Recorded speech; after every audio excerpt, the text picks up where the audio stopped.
Civil Disobedience 2.0. Rahul Gandhi's war on EC echoes 1930s protest, but will it work as this Rahul Gandhi's civil disobedience moment, as he intensifies his attack on the Election Commission EC and the BJP over the Special Intensive Revision SIR issue, or are the real questions of winning polls being pushed aside? In the 1930s, the civil disobedience movement, marked by the Salt Satyagraha, was launched by the Congress under Mahatma Gandhi to take on British rule.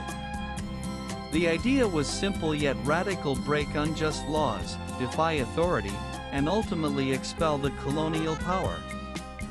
Both the goal and the means were crystal clear. Today, under Rahul Gandhi, the Congress appears to be aiming for something similar: defying norms, questioning every institution, and refusing to cooperate, essentially, disobeying in order to unseat the BJP.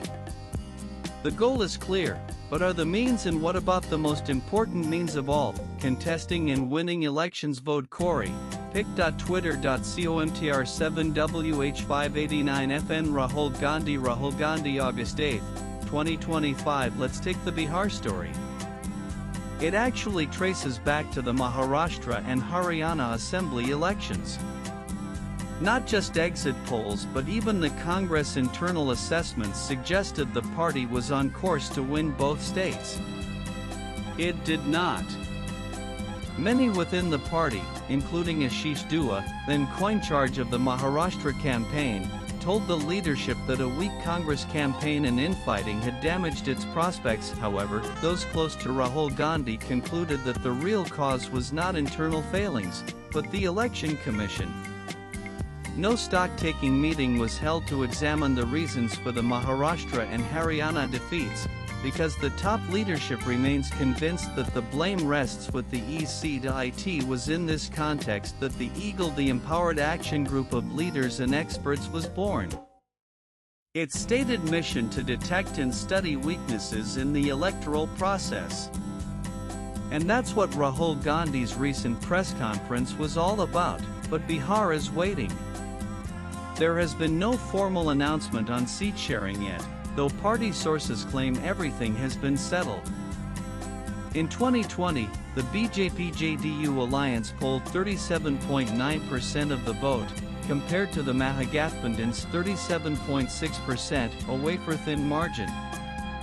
This time, the Congress-led alliance hopes to capitalize on anti-incumbency and the perceived weakening of Nitish Kumar's political clout. Yet while the BJP has launched its campaign in earnest under Prime Minister Narendra Modi, the Congress has yet to catch up.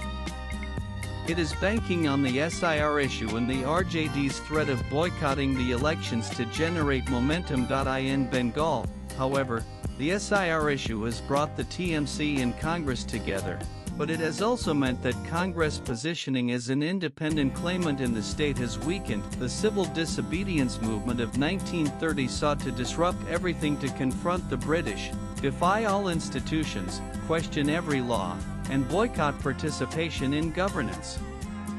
The aim was to strip every institution of legitimacy, build a mass movement, and force the colonial power's downfall. Rahul Gandhi's strategy appears similar, but the context is entirely different. In 1930, there was no democracy, no elections, only British rule. Today, India is a democracy, with the BJP currently in power. Under colonial rule, disruption was seen as nationalism and a fight for democracy. In today's context, persistent defiance and disruption risk being labeled as promoting mobocracy. Unless the Congress can also demonstrate that it can win elections, its repeated allegations against the EC may not resonate with voters. Swipe left for next video. What next? Some in the party have suggested a more drastic step: boycott. Boycott polls, boycott parliament, and in doing so, seek to erode the BJP's legitimacy in winning elections. The hope is that this disobedience will spark a people's movement. But will it? Can it? Latest blogs. Na